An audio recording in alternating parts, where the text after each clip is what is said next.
Assalamualaikum warahmatullahi wabarakatuh. Selamat pagi anak-anak.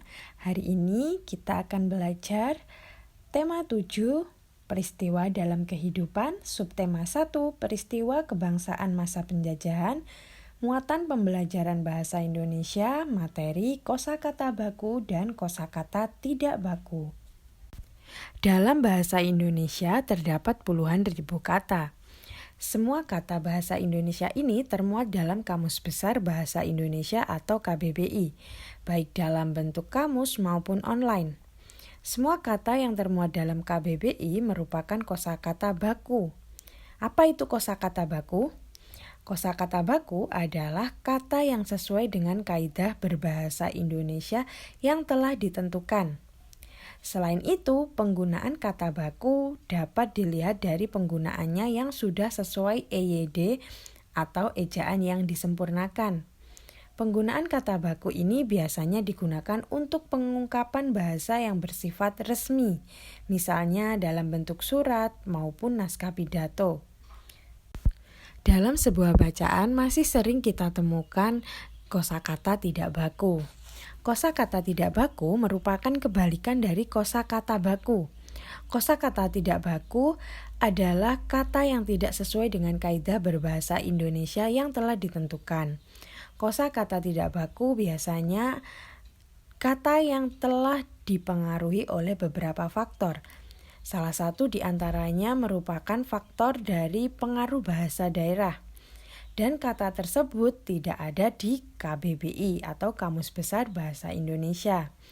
Kosakata tidak baku tidak dapat digunakan dalam penulisan pesan formal dan resmi, namun lebih sering digunakan saat mengirim pesan kepada teman atau sahabat serta percakapan sehari-hari. Contoh kosakata baku dan kosakata tidak baku. Kalian perhatikan tabel yang ada dalam video ini. Pada kolom sebelah kiri terdapat kosakata baku. Pada kolom sebelah kanan terdapat kosakata tidak baku. Yang membedakan adalah penulisannya. Misalnya yang pertama kosakata bakunya itu praktik. Kemudian kosakata tidak bakunya itu praktek. Yang kedua kosakata bakunya itu ekspor. Kemudian kosakata tidak bakunya ekspor. Yang ketiga, kosakata bakunya itu analisis, kosakata tidak bakunya analisa.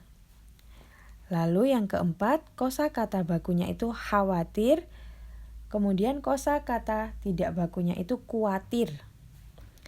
Yang kelima, kosakata bakunya itu provinsi, kemudian kosakata tidak bakunya itu propinsi.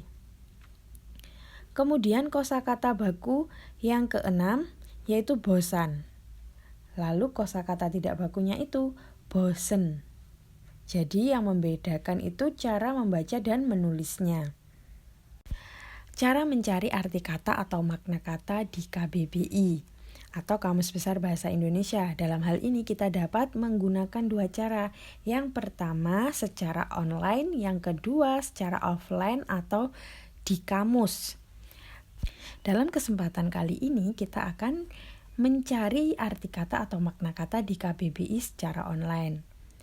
Hal ini juga dapat digunakan untuk memastikan kata tersebut merupakan kata baku atau bukan. Jadi apabila dalam pencarian kata tersebut dapat ditemukan dalam KBBI berarti itu merupakan kata baku. Apabila kata tersebut tidak ditemukan dalam KBBI berarti itu bukan kata baku. Baik, langkah yang pertama yaitu kalian buka Google. Kemudian kalian tuliskan Kamus Besar Bahasa Indonesia online. Kemudian langkah yang kedua, kalian akan menemukan beberapa pilihan. Kalian boleh memilih salah satu di antara beberapa pilihan tersebut. Misalnya yang paling atas sendiri, KBBI daring, _2, pencarian, itu kalian klik. Kemudian langkah yang ketiga setelah halaman website KBBI terbuka, kalian perhatikan kolom pencarian. Kalian ketikkan kata apa yang akan kalian cari, artinya pada kolom pencarian tersebut. Misalnya di sini contohnya itu mencari arti kata wajib. Baik, kita akan mengetikkan kata wajib. Kemudian Setelah itu kalian klik tombol yang ada gambar kaca pembesar yang berwarna biru. Setelah itu kalian klik, maka akan muncul arti dari kata wajib. Kalian dapat memilih mana yang akan kalian tulis. Misalnya saja ini yang di garis bawah merah itu yang akan kita tulis, yaitu arti dari kata wajib adalah harus dilakukan. Tugas kalian hari ini yaitu bacalah teks bacaan yang berjudul Sistem Tanam Paksa Pemerintah Kolonial Belanda pada halaman 30-32 pada buku paket tema 7. Kemudian tuliskan kata baku beserta arti kata tersebut seperti pada kolom di bawah ini. Carilah arti kata tersebut pada Kamus Besar Bahasa Indonesia atau KBBI secara online. Kemudian kalian tulis pada buku tulis kalian masing-masing. Setelah mengerjakan jangan lupa difoto, lalu dikirim ke WA pribadi wali kelas kalian masing-masing. Terima kasih. Wassalamualaikum warahmatullahi wabarakatuh.